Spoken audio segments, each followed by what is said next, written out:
Okay, now that the installation is complete, there are two measurements that you'll be taking.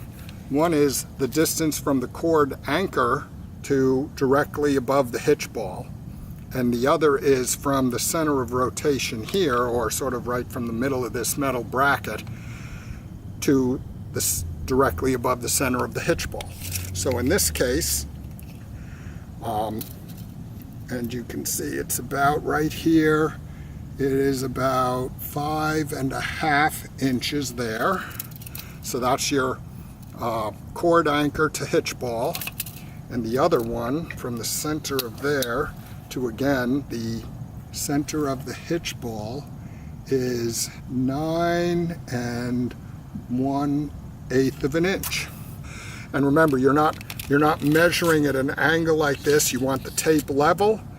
In both cases, you want the tape from about this point to right at the center of the hitch ball, and you want it from where this is the center of rotation, which is this rib that runs down the side there, again to the center of the hitch ball. And that's how you take those two measurements.